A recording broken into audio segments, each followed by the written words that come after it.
Hi hello నమస్తే, welcome to voice of Vivek. మనకు జీవితంలో విషరహిత పాములు ఎదురవుతూనే ఉంటాయి. అయితే విషరహిత పాములను చూసినప్పటికీ కూడా మనం చాలా వణికిపోతూ ఉంటాం.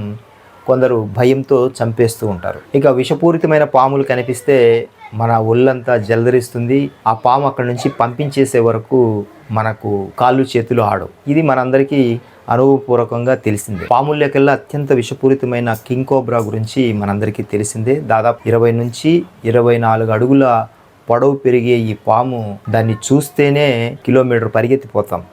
అలాంటిది కేరళలో తిరువనంతపురంకి సంబంధించి ఒక ఫారెస్ట్ ఆఫీసర్, అది కూడా ఒక లేడీ రోషిని, కింగ్ కోబ్రాను చాలా చాకచక్యంగా బంధించి దాన్ని అక్కడి నుంచి తరలించడం జరిగింది. మొదటిసారి కింగ్ కోబ్రాను ఫేస్ చేసినప్పటికీ కూడా ఏమాత్రం భయపడకుండా దాన్ని బంధించి అక్కడ ఆ ప్రమాదం నుంచి అందరినీ రక్షించడం జరిగింది. ఫారెస్ట్ డిపార్ట్మెంట్ రోషినిని స్థానికులంతా చాలా అభినందిస్తూ సోషల్ మీడియాలో పోస్ట్ చేయడంతో ఆ పోస్ట్ కాస్త వైరల్గా మారిన నేపథ్యంలో ఆ వీడియోను మీతో పంచుకుంటున్నాను. వీడియో నచ్చితే లైక్ చేసి, షేర్ చేసి, కామెంట్ చేయండి.